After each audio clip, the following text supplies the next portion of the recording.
Somos Teatro. Entrevista a Marcela Sola, 16 de julio de 1996, realizada por Héctor da Rosa. Marcela Sola, actriz argentina. En este registro, su voz enlaza memoria familiar, formación artística y vida en el teatro. Entre recuerdos y reflexiones, transmite la intensidad de un oficio que conjuga política, cultura y sensibilidad escénica. Una memoria viva que dialoga con el presente y activa la tradición del teatro nacional. Instituto Nacional de Estudios de Teatro, martes 16 de julio de 1996, conversando con Marcela Sola. Marcela, qué cantidad de anécdotas riquísimas, familiares, teatrales, políticas, sociales. Es impresionante tu memoria y el anecdotario que tenés para brindarnos. Esto, ¿cómo se relacionaba tu vida familiar con el teatro en un escenario político determinado, social, cultural? ¿Cómo se desarrolló tu vida artística? ¿Cómo empezó? ¿Cómo devino? Claro, esto me sorprende tu pregunta, porque, claro, para mí la infancia es la infancia, la adolescencia también, todo era normal, todo era natural. Así que yo lo único que recuerdo es que yo pertenecía a una familia dura, digamos, vivía en la provincia de Buenos Aires.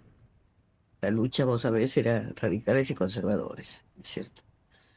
Y los que llevaban la mejor parte eran los conservadores porque eran los que daban duro.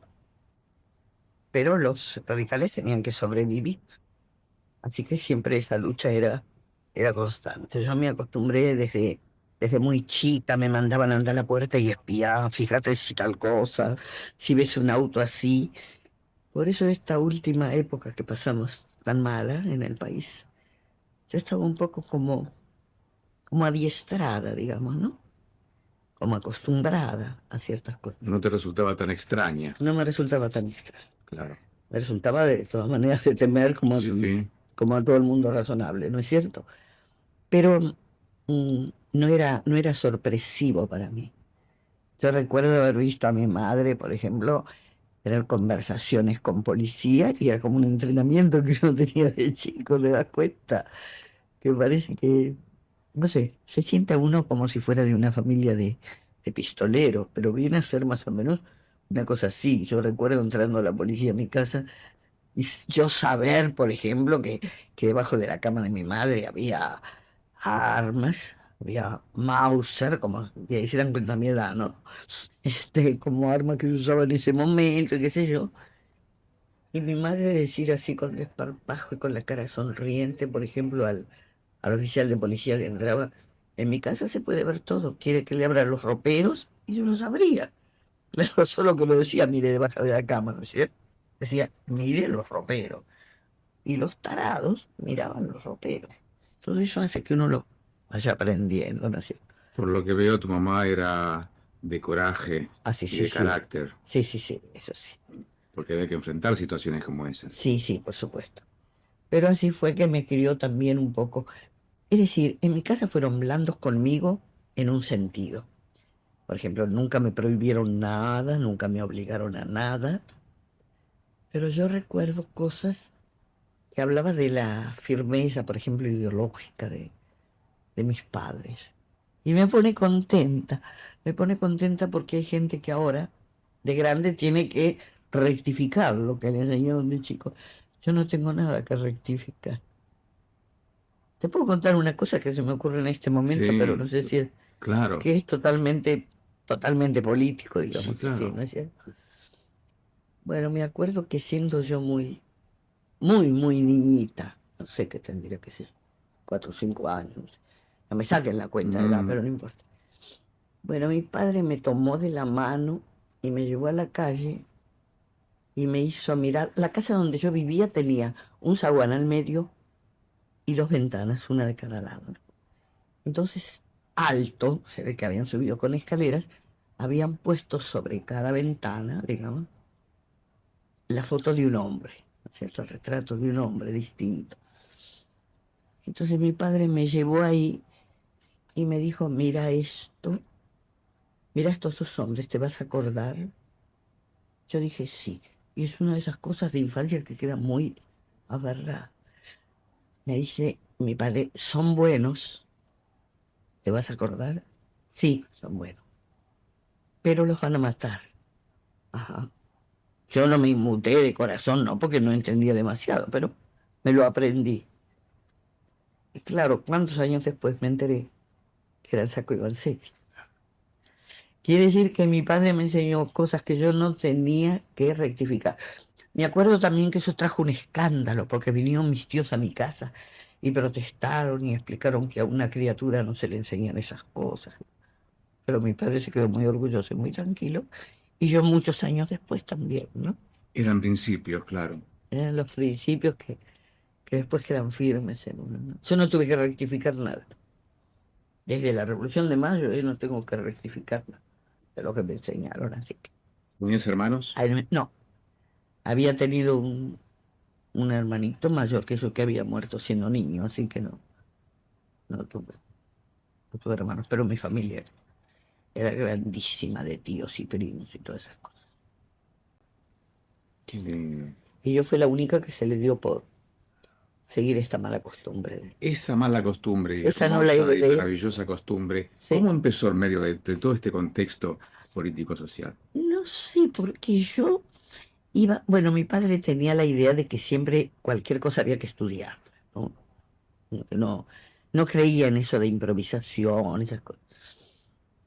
Así todo, mi padre no me mandó a los grados primarios, porque resolvió que en la escuela me iban a embrutecer, porque mi padre no creía en la escuela paga, y según parece en la provincia de Buenos Aires en aquel tiempo la escuela primaria estatal dejaba bastante que desear, o municipal, que ¿Qué sí. lugar era?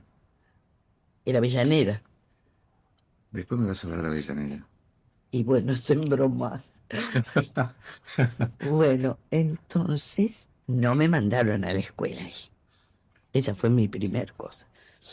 Después sí hice los años, di examen, bueno, hice los grados superiores, después entré a la facultad, fui a la Facultad de Filosofía, y, y bueno, a mí me interesaba el teatro, pero en mi casa juzgaban que si había que hacer teatro había que estudiarlo como cualquier otra cosa. Y fui a la Escuela Nacional de Arte Dramático,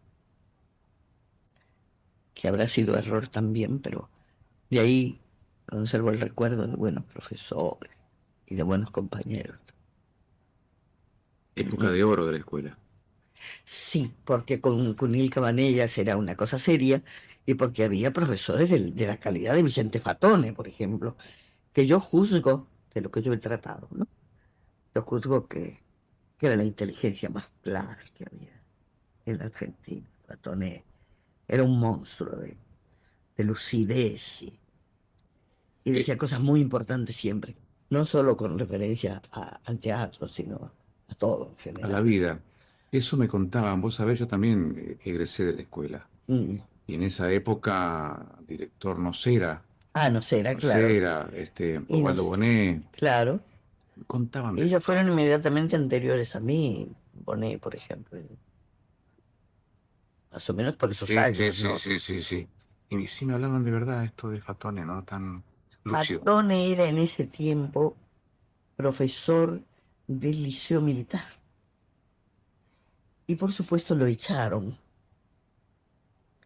Y una cosa notable fue que los cadetes lo siguieron hasta la puerta del Liceo Militar y cantaron el himno por Fatone y estuvieron un mes a Paniagua como castigo si era valioso Fatone, ¿no? Quiere decir Claro. que habría dicho cosas muy importantes.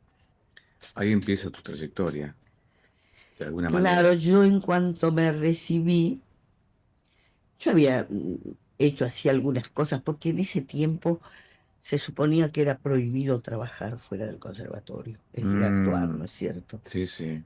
Bueno, y eh, en cuanto yo mm, egresé, ese mismo año, es decir, el año siguiente, CUNIL me llevó para trabajar con la dirección para hacer el puente, el teatro, es decir, la primera entrada del teatro profesional, ¿no es El cierto? puente de Gorostiza. El puente de Gorostiza. Y bueno, ay, ¿De qué me vas a hablar? ¿De compañeros o de...? no me voy a hablar, te voy a hablar de mi director, pero ¿cómo puede ser que para mí era tan importante y en este momento será mi única neurona que se descompuso, pero Bueno, no querrá venir. Ya vendrá. deben decir.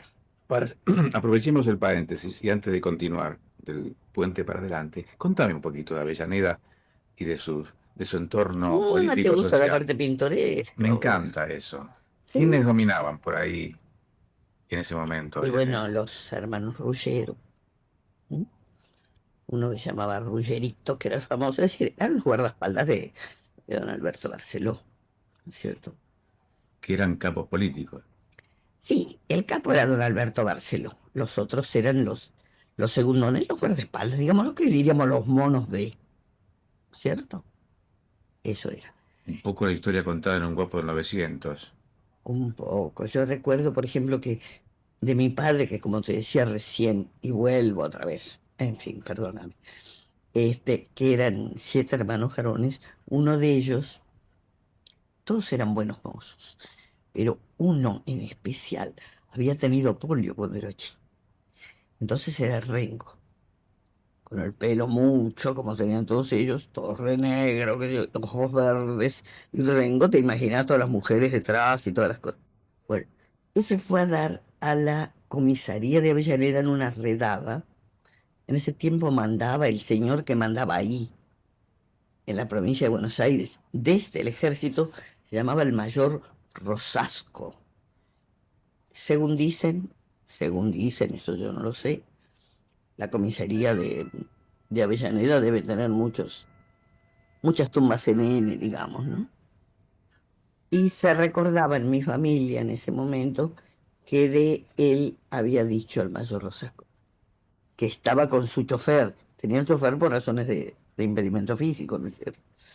Bueno, entonces, que el mayor Rosasco dijo, ese Rengo, sáquemelo de ahí, échelo a la calle. Pero no preguntó cómo se llamaba, si hubiera sabido que se llamaba Sola, no lo hubiera echado, ¿no? Lo hubiera dejado. Sí, sí. Pero bueno, pasaban ese tipo de cosas. Ese era lo que me daban a mí en mi infancia para que yo después me acercara, no sé, de alguna manera al sainete, a los duelos criollos o a cosas por el Claro, estilo. porque eran los tipos que aparecían justamente en el sainete, Claro, extractados de la exactamente. realidad Y sí, social. sí, además en la época coincidía, ¿no es cierto? Lo anterior a eso, lo anterior Claro, a mi infancia, claro. digamos, debe haber sido el auge casualmente Es decir, del que con ese sainete. bagaje, esa historia, esa memoria, llegaste al puente. Llegué al puente. Y ahí ya, como empecé a dirigir yo también y a hacer cosas por mi cuenta y tomé algunas salas municipales y algunas carpas al aire libre, etcétera. Ahí fui ya metiendo cosas que a mí me interesaban desde el punto de vista de la dirección. Es decir, me interesaban más desde el punto de vista de contenido que de hacer yo un papel, ¿no es cierto? Ajá. Ahí me acerqué mucho al sainete. Según dijeron, los sainetes en ese momento estaban bastante olvidados. Desde el momento real de su auge, habían pasado años en que se habían, digamos así, erradicado de los repertorios, ¿no es cierto? Vos de alguna manera los rescataste. Sí, eso me interesaba muchísimo. Y pasó una cosa muy curiosa, que eso sí, se me ocurre y te lo voy a contar. Que yo, los primeros sainetes que puse fueron el velorio del angelito y el debut de la piba, de Cayoli, de Paoli. Y yo te voy a decir por qué razones los junté. Primero, me interesaban los dos sainetes, esos me parecían muy buenos, por supuesto. Pero los motivos eran prácticos, como pasa siempre en el teatro cuando se ponen dos obras en el mismo espectáculo, ¿no es cierto? Es decir, me conviene porque fulano se cambia mientras Mengano hace no sé qué. Y este me va a venir bien porque va a ser más fácil para aprender a manejar un cuchillo que Mengano. Y este tiene la voz, no sé cómo. Es decir, que todo era una cosa pragmática, ¿no es cierto? El haber juntado esos dos sainetes. Después, estos sainetes se repitieron. Y por años, digamos 20 por lo menos después de eso, se seguían dando el debut de la piba con el velorio del angelito, como si fuera imposible otra mezcla. Yo decía, Dios mío, ¿por qué no ponen tal que es tan lindo o el otro que es en verso comparado con este, que no sé qué? Pero parece que había como una obligación de juntar esos dos. Es una especie de Me marca pareció registrada. una No cosa sé, así fue, claro. una cosa así.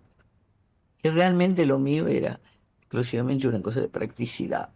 Bueno, ya te ¿Esto conté esto. fue tus principios de directora? Sí, sí, podríamos decir que sí. Aunque había puesto también otras cosas. Argentinas, una obra de Jorge Jantus, bueno, sí, autores argentinos y no argentinos también. Había mezclado. ¿Sí? Quiero decir, no me dediqué exclusivamente a eso, pero me interesaban mucho los sainetes. Me interesaba mucho el habla porteña, por ejemplo, ¿no? Me parecía tan rico todo eso, que es una maravilla. Y después toda la parte musical, porque esos sainetes todos tenían una música que era estupenda. Y yo contaba en ese momento con una actriz que es Livia Fernán, que canta muy bien. Entonces era lo ideal para cantar mal en los Claro, sainetes, ¿no es cierto? claro. Porque cuando ella hacía un furcio, digamos, musical, era estupendo como lo hacía, ¿no es cierto? Cuando empezaba a ir con el café de la esquina, y todo ese tipo de cosas, ¿no es cierto? Era muy divertido. ¿Te acordás algún nombre de aquellos elencos de El velorio del angelito y El debut de la piba? Y quién no trabaja. Me acuerdo de Bruce, por ejemplo, Miguel Narciso. Miguel Narciso Bruce, trabajó mucho conmigo. Bueno, otra gente que está trabajando, Joaquín Bouzas está trabajando mucho. Él Sí. trabajó muchísimo conmigo. Trabajó en los sainetes y me acuerdo, no sé si esto lo puedo decir, pero me acuerdo que siempre decía, ay, no vamos a poder salir nosotros a hacer sainete y no vamos a poder agarrar un cuchillo y no vamos a poder usar esas alpargatas, porque yo decía, pero caminen con un pantalón que les va angosto, no como ahora. ¿M? No pueden caminar como ahora con otros pantalones, Claro, ¿no? aquella ropa Como acondicionada. aquella ropa. Claro. El ala del sombrero se levantaba con el pulgar, porque en ese momento, es decir, yo les explicaba, ¿no es cierto?, las cosas reales. Me acuerdo que Bouzas me decía, ay, qué miedo, mira si parecemos maricones haciendo sainetes. Yo le decía, no, quédate tranquilo, que salieron bien porque Claro, hay esa gente cosa que... que tenemos siempre, Porque tenemos los miedo al ridículo, argentinos, claro, claro, pero claro. realmente lo llevamos adentro también. Lo que no podemos hacer es negarlo, ¿no? A mí me parece.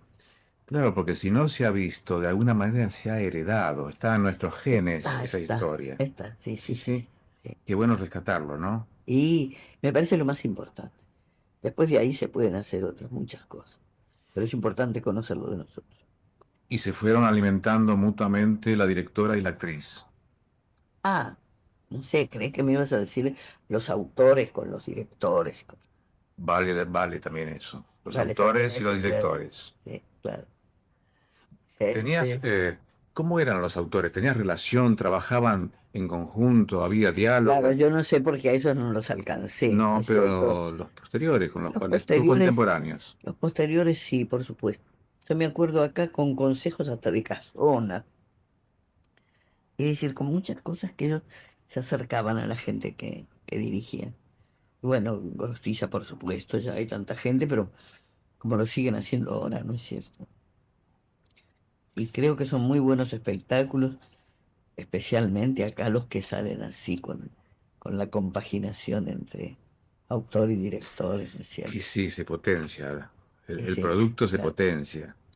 Hay cosas, por ejemplo, me paro porque voy a nombrar a alguien muy importante.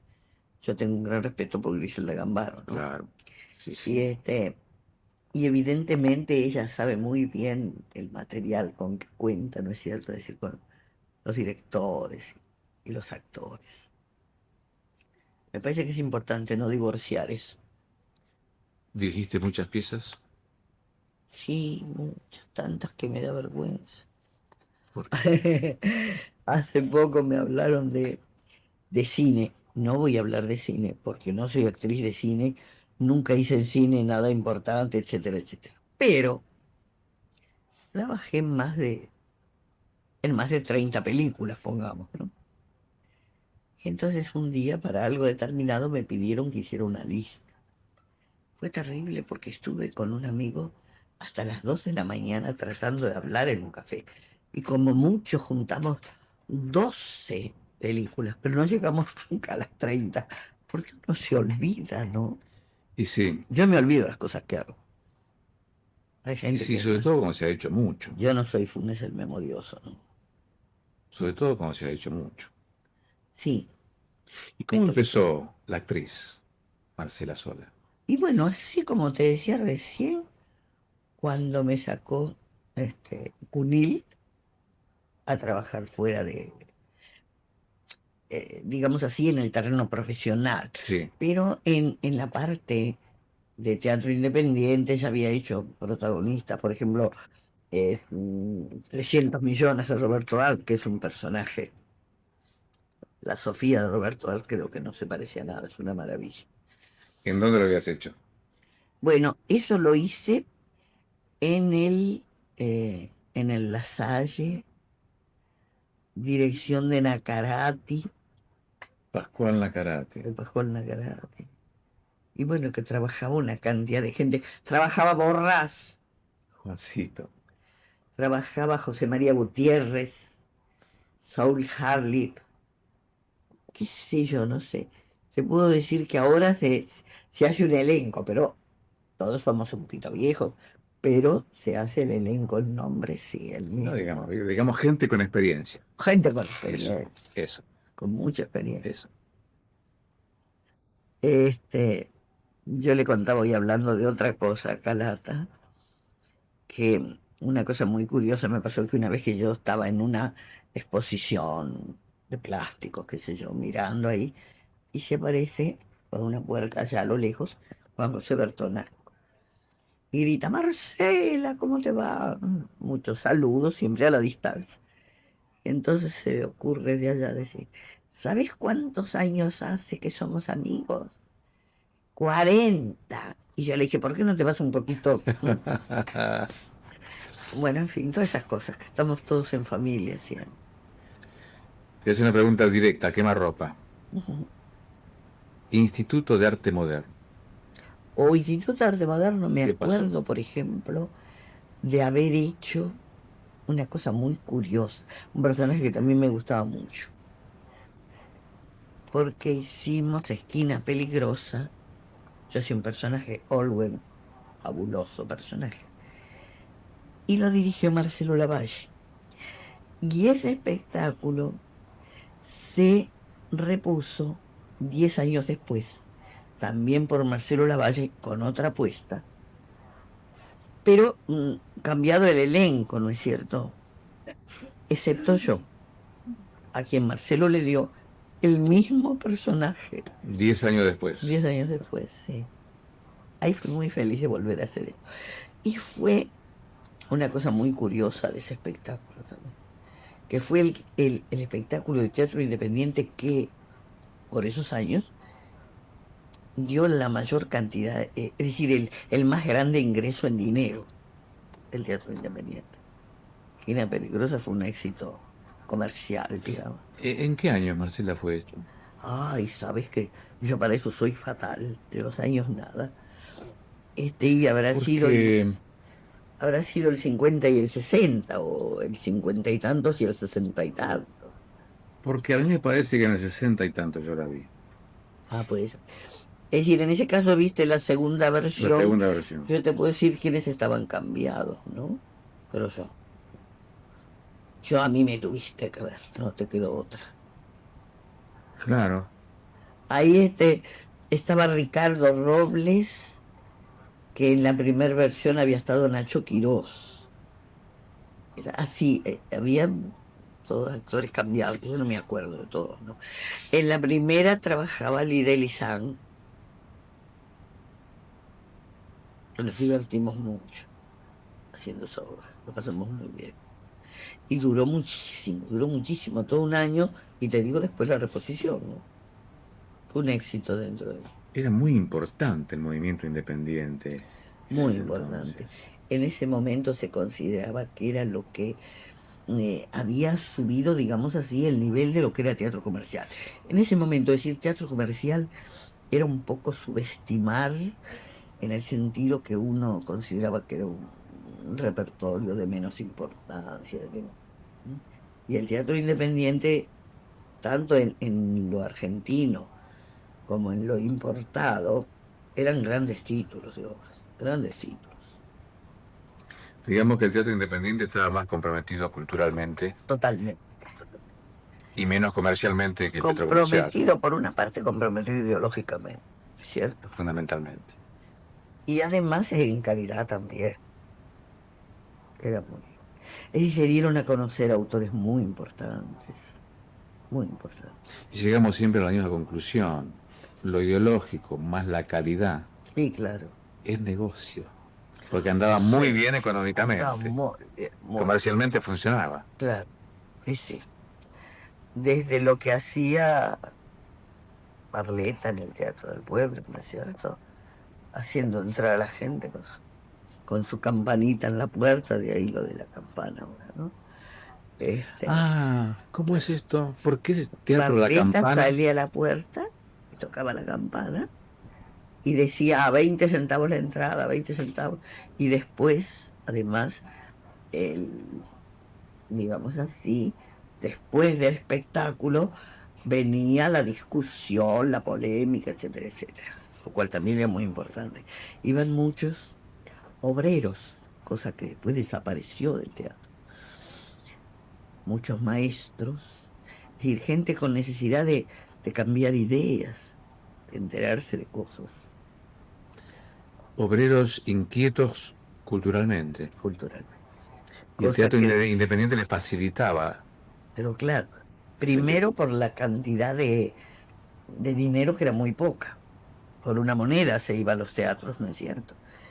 Y después de eso, porque él no se sentía discriminado, digamos así, no importa cómo la gente iba vestida, no importa, una serie de cosas, que después cambió y se aburrió el teatro, que ahora por suerte yo diría que lo pierde otra vez, pero hubo un momento donde era ir al teatro una cosa Un muy acontecimiento social, premeditada, claro. sí, sí, y se hizo más social que... Ahora, dentro de esos compromisos sociales, a veces pasaban cosas muy graciosas. Yo me acuerdo ahora porque me hablaste de Esquina Peligrosa, que teníamos ciertos problemas de censura. Eso de la censura pasó a través de todo el itinerario que hizo el teatro, lo pasó. Bueno, y en esos momentos que teníamos así el temor siempre a la censura, quién vino, el boletero nos decía, hay una cosa rara, hay una butaca sola vendida en la 8 y una butaca sola vendida en la 3. Entonces nosotros de ahí hacíamos deducciones casi siempre equivocadas, por supuesto, ¿no? Pero bueno. Y un día llegó un señor que compró 20 entradas. Entonces ahí nos agarró el miedo y pensamos, esto va a ser terrible. Y además teníamos complicaciones con la traducción, con si decíamos esto no lo decíamos, en fin, toda esa serie de cosas. Y resulta que eso era un señor que ese día cumplía años y había resuelto halagar a sus amigos, llevándolos a cenar y después al Instituto de Arte Moderno a ver Esquilán Peligro. Y es divertido, no me Es digas. muy lindo, porque ustedes, Eso fue muy lindo. pobrecito, pensando que los iban a destrozar, Sí, sí, las patotas. sí, las patotas. ¿No? Y no, era un buen burgués ese. Qué lindo. Eso fue lindo. A veces pasaban cosas así divertidas. Los tiempos de esquina fueron divertidos, sobre todo porque al estar mucho tiempo dando la misma obra y con la misma gente, claro, van sucediendo cosas. Me acuerdo que teníamos un ayudante de dirección al que llamábamos yo no sé por qué, y anda por ahí y aparecerá en cualquier momento. Llamamos Condivé, Condivé. Condivé, pero no me acuerdo cómo se llamaba. Pero era muy simpático y lo queríamos tanto. Y una vez estábamos con Lidel y San preparándonos para salir de escena, y en ese tiempo, como era de soirée y de gran vistosidad la puesta, ¿no? Bueno, estábamos ahí preparándonos para salir a escena, pero como hacíamos primero muchas pestañas, muchas rayitas, muchas cositas, y al final el vestido. Era el tiempo que se usaba el vestido solo, absolutamente solo, sin nada abajo, y era lo que dejábamos para poner al final, cosa que no debía hacerse.